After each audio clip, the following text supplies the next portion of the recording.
In today's video, I will be talking about incels and why they are the inevitable result of the society that we have created. Incel means involuntary celibate. This refers to a man that cannot have sex no matter what he does. And it is exactly these kinds of men that our society is starting to create en masse. The most obvious thing we need to understand is why these men are unable to have sex in the first place. Civilization was built on the concept of the traditional family, specifically monogamy. Because men and women are roughly half of the population each, in a monogamous society, the vast majority of men will be able to get a female. This gives them something to direct their creative energy towards. They want to get a job, they want to contribute, they want to make money, they want to be desirable to females. However, in our current society, where the traditional family structure has broken down and promiscuity is now allowed, most women have started to pursue what incels call the Chad. These are typically the best men in society, the top 20%. And by best, I don't mean the most intelligent or most honourable. These are typically just the men who are at the top of the social hierarchy. Often these men are complete scumbags. And there has been several studies that show that the vast majority of women, 80+%, will all gravitate towards the top 20% of men, leaving the bottom 80% of men with no chance of ever having sex, let alone a family or what a man's ultimate goal is, to have children. This is where the beginning of the incel spiral begins. These men don't see any chances for themselves in the future, and so they just drop out of society, usually playing video games or consuming some other form of escapism. This isolation and antisocial behavior just makes things worse. It becomes a self-fulfilling prophecy where they believe they won't ever be able to find a woman, and now all of a sudden, because they have decided to not even attempt, it really is never going to happen. And from here on in, it just becomes an exercise of confirmation bias. Now, we can't blame them for this. This is a natural reaction to the civilization in which we are living. And this is specifically a reaction to a female behavior called hypergamy. That is, as we described earlier, the 80% of females going for the 20% of men and constantly thinking that they can always do better than what they already have. Hypergamy is a behavior that has been consistently encouraged over the past century. As a result, there are a large number of men in their mid to late 20s, and some are often 30+, who have never even gotten to kiss a girl or hold hands. And this isn't necessarily their fault. While there's obviously things most men can do better, it's simply a mathematical fact that if 80% of the women are pursuing 20% of the men, there's a large proportion of men who are just not going to be given a chance. These men have attempted to approach women and have been rejected numerous times, often by women who they view are lower than them in ranking. This leads them to start feeling a resentment towards the natural fact that women are simply worth more than men, especially in the earlier years. There are far more sperm than there are eggs, so women will always be a far more innately valuable resource. Men have to prove their worth over time. They have to accumulate wealth and resources. And this is where the traditional family comes in. Back in the old days, before promiscuity was such a normal thing, it was not uncommon for slightly older men to wed younger women. This is because the women are ready to have a family and the men have accumulated some resources. And again, this means that most men will be able to find a woman. The traditional family takes the natural desires of both men and women and harnesses them towards creating civilization. The women always want more, which means the men always want to work harder. If every man knows that working hard enough will result in him getting a woman, then every man works towards creating civilization. As soon as you remove the possible rewards for working towards civilization, men will just drop out. And if women know that the top 20% of men are only going to get with the top 20% of women, it forces them to be more realistic about what their choices are. This means the woman has to be smart, future-facing. She can't sleep around and shop for the right man. She has to wait and make good decisions and try to attract the best possible man she can without immediately handing her ass to him. She has to test his virtues, his abilities, his potential. This is what is missing in modern society. Women can take as many chances as they want with zero repercussions. Even something as serious as out-of-wedlock pregnancy can be swiftly corrected with an abortion, or failing that, you get child support or welfare for the rest of your life. This does not promote good behavior in women.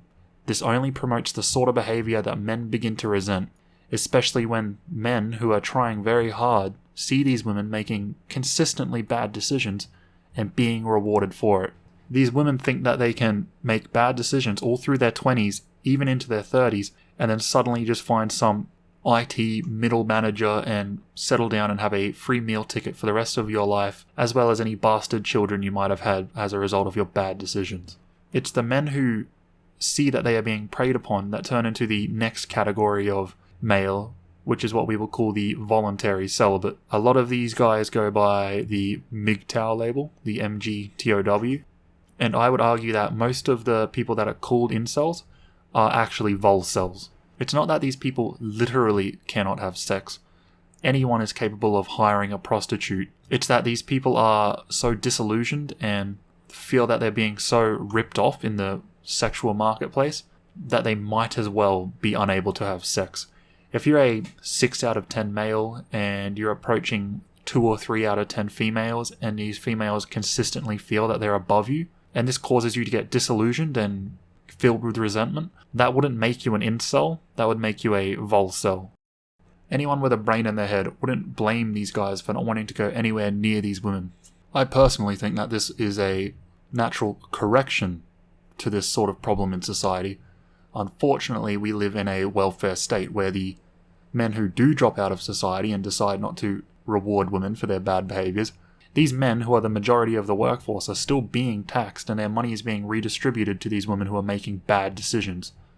There is no way to protest against what is happening. The government will forcefully take your tax money and redistribute it to these women. It's very easy to see why incels exist when you look at it from the perspective of a young man in our modern society. A young man who has worked very hard and is currently trying to break into the career market just so that he can work a job every day for the rest of his life to make enough money so that in his 30s, some woman who has 3 kids to 3 different men might settle down with him, who might deem him worthy, is just a very frustrating thought for a young guy. It's incredibly depressing, and it's no surprise that these dudes get full of resentment. Women are raised to believe that a man has to be 6'5" and have 6 figures in his bank account, have a car and a house, and have everything in his life sorted. But you can go through your 20s doing whatever you want, having sex with as many men as you want, showing terrible decision-making ability, and then when you're 30, it's going to be a virtuous thing for the man to come along and pick you and your 3 bastard children up. And now because you're both 30, he might be lucky to only get a single child out of you. He might get 2 maximum. That's not how it works. Women need to be taught that if you want a good man, you have to commit to him while you're young, while you're at your peak value, because as soon as you hit your late 20s, your physical appearance rapidly declines. Your ability to have children rapidly declines. Every year that passes that you're not pregnant is a year that the man is missing out on having children. And expecting men to be happy with this arrangement is exactly what is creating incels. This is why incels are being created. It comes from despair, from hopelessness, not because these men are particularly ugly or have particularly poor personalities. It's just a result of the society we live in, and it's going to get worse and worse until we fix the underlying problems. People who say just hire a prostitute are fundamentally misunderstanding why these people are mad. The reason incels are mad is because women get by on nothing other than what they were born with. You have ovaries and they've got eggs in them. Congratulations, you're worth something and you can find a man. Men do not get that. And so to suggest that an incel just goes and sleeps with a prostitute is suggesting that he do the thing that he hate most, and that is taking his hard-earned money and giving it to a woman just for possessing a vagina, just for being born a woman, and just for being irresponsible enough to sell out those divine, those natural gifts as a product to any man who wants them, instead of holding them as the sacred things they are and guarding them till you can gift them to a man that you think is good. In addition to this, throughout their entire childhood, men are raised and conditioned into believing that women are divine and flawless creatures that can do no wrong, that can make no mistakes. That's what the entirety of modern feminism is about, is excusing the mistakes of women and saying that they can't do anything wrong. And then all of a sudden, you're a young man who is starting to think for himself, and all you can see everywhere is women making bad decisions and everyone just turning a blind eye to it, rewarding it, or better yet, giving you the responsibility of fixing her bad decisions. We've all heard it. We've all heard someone say that finding a single mother with a young son without a father and raising that child is the bravest and most honorable thing you can do. Everyone can have a child, but not everyone can be a father. How many of these incels do you think were the products of a single mother household? How many of these incels do you think are the product of not having a good male role model in their family? All of this comes down to women's decisions and men's reaction to it. It's time for women to choose. If you want all of the rights that a man has, you have to start taking on the responsibilities as well. I don't think that's possible. I think men and women are biologically wired up differently, and that's why I think men and women should have different responsibilities and different rights. Which brings us into the solution for this problem. This is an open invitation to all you incels and volcels out there. People on the identitarian right want what you want. We want to go back. We want to go back to when women had responsibilities, and we want to go back to when a man could go to work and follow a career path, safe in the knowledge that if he just does his work and he provides for society, then he will get a woman who respects him and has taken care of herself just for him. And ultimately, this will lead to him having a family and carrying on the legacy of his ancestors. This is the duty of every man. It's time for us to stop playing this gender war and just put an end to this. Stop sitting on the sidelines. Stop sitting in your room, jacking off and playing video games all day, and come out and participate. Help us fix things. Help us put men and women back where they belong, and help us create a society worth living in for ourselves and our descendants, because you're going to fucking have some. We're gonna make sure of it.